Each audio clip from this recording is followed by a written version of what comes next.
اسی رپورٹ ہم نے تیار کی ہے. ہاں میں آپ کو وہ بھی دکھاتا ہوں کہ وہاں پہ جو لوگ ہیں ان کا اس کے اوپر کیا کہنا ہے. دکھائیے گا پروڈیوسر صاحب وہ ہمارے کورسپونڈنٹ نے جو رپورٹ تیار کی ہے.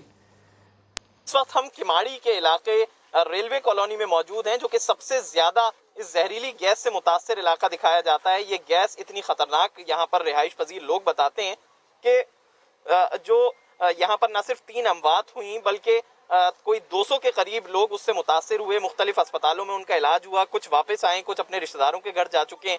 یہاں پر جو ابھی بھی لوگ موجود ہیں وہ کافی پریشان دکھائی دیتے ہیں. اس حوالے سے ہم لوگوں سے بات بھی کرتے ہیں, آپ کی بات بھی کراتے ہیں لوگوں سے.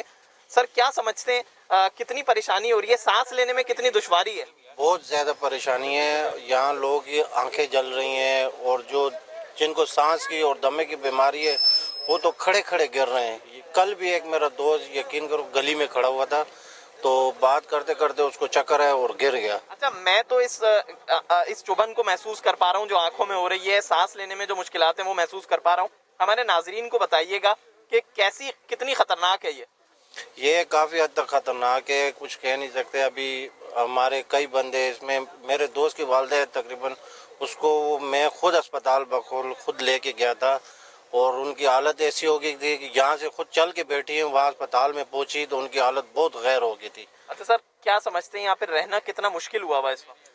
سر یہاں رہنا تو بہت مشکل ہوا, مگر میڈیا تیسرا دن آ رہی ہے یہاں پہ. کوئی حکمران یہاں پہ کوئی بندہ ان کا جو نا سربراہ نہیں آ رہا ہے یہاں پہ. کوئی علاج تو کیا جائے یہاں پہ. اس طرح سے میڈیا پہ چل کے وہ دیکھیں گے, ہم ان کو دیکھیں گے, یہ بیانات پہ بیانات نہیں چلیں گے میرے بھائی. یہاں کوئی مؤثر حل کیا جائے, ان کا انتظام کوئی کیا جائے. یہاں تو پھر کوئی ٹیم بلائی جائے گی سیریسلی. ابھی تک کل ایک وزیر اعلیٰ سندھ کی جو ہے وہ اجلاس ہوا تھا جس میں انہوں نے کہا تھا کہ لوگوں کو یہاں سے شفٹ کیا جائے گا. کوئی منتقلی کے لیے ٹیم آئی ہے؟ سر شفٹ کیا جائے گا, وہ تو بیان تک انہوں نے بات کی, اجلاس ہو کے ختم ہو چکا ہے. ہمارے پاس ان کا کوئی نمائندہ نہیں ہے, نہ ہمیں سے کوئی رابطہ کیا گیا کہ بھائی یہاں سے کوئی بندے شفٹ کیا ہو گیا, آپ سے آپ کو کہاں جانا ہے. ہمارے سے کوئی کانٹیکٹ نہیں ہوا. بہت شکریہ آپ کا. یہ رپورٹ ہمارے ساتھی وہاں سے دے رہے تھے. ایک تکلیف دہ صورتحال ہے. میں کسی ایک کو برا بھلا نہیں کہتا, لیکن جو بھی ذمہ دار ہے سارے اپنی ذمہ داری قبول کریں, اور جس ایجنسی کا بندہ ذمہ دار نکلے اس کو فائر پرائم منسٹر صاحب ضرور کریں. کوئی ایک مثال ایسی بنا دیں, وہ ریلوے کا ہو, وہ نیوی کا ہو, وہ کسی اور کا ہو, کنٹینر سروس والا ہو.